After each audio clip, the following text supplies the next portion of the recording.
He told his family he worked in a normal office.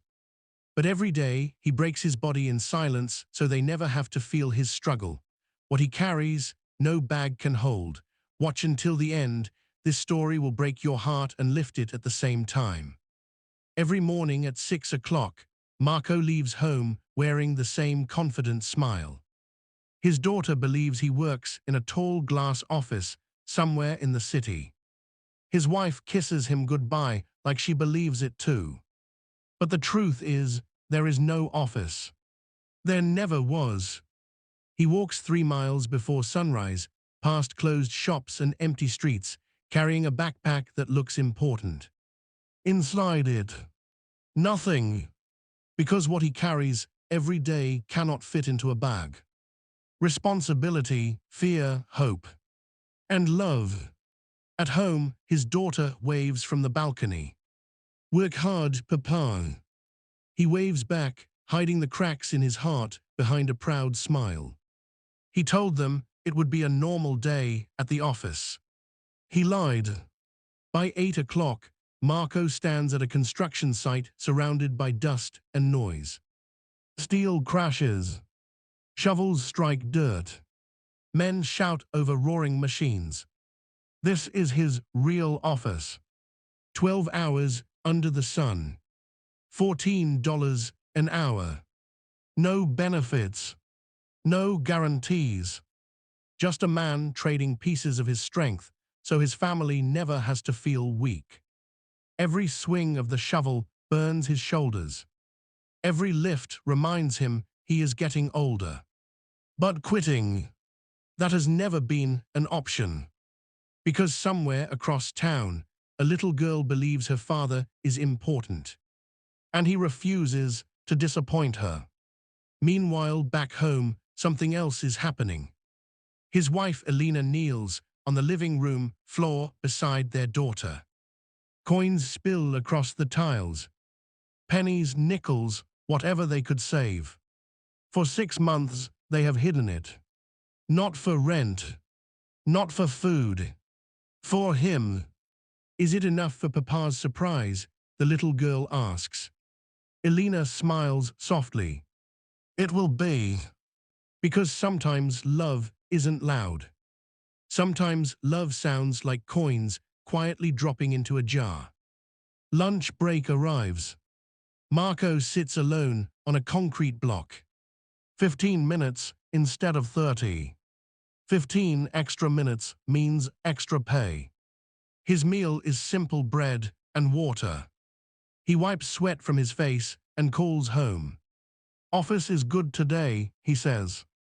Air conditioning is strong. He laughs. Around him, heat rises from the ground like fire. Some lies are not meant to deceive. They are meant to protect. The sun begins to fall. His hands shake from exhaustion as he removes his gloves. Blisters bloom across his palms. The bus has already stopped running. So he walks, step after painful step. 3 miles home. His body screams for rest. But his mind is already at the apartment door. Already hearing laughter. Already smelling dinner. Already safe. He checks his phone. A picture of Elena and his daughter smiles back at him. And suddenly, the distance feels shorter. Inside the apartment, balloons are taped carefully to the walls. Chocolate cake sits proudly on the table. Candles waiting patiently. Elena checks the clock again. Almost time, she whispers. Her daughter can barely contain her excitement. They have been waiting all day. Footsteps climb the stairs. Slow, heavy. The door handle turns. Darkness. Silence. Marco steps inside. And suddenly, surprise. Lights explode across the room. Balloons. Laughter. Cake.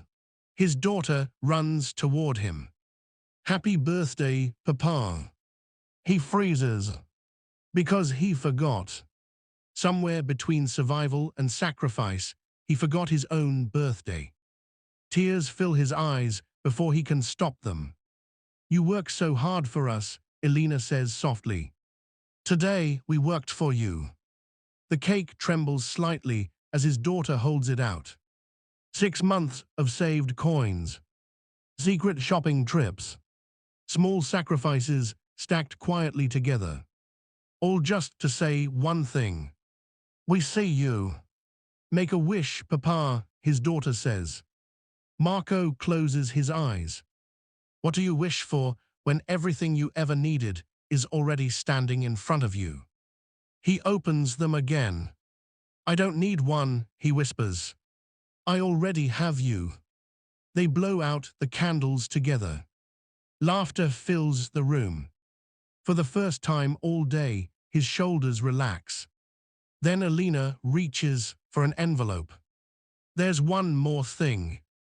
Marco looks confused. She takes his hands gently. We know about the construction site, she says. We always knew. Silence.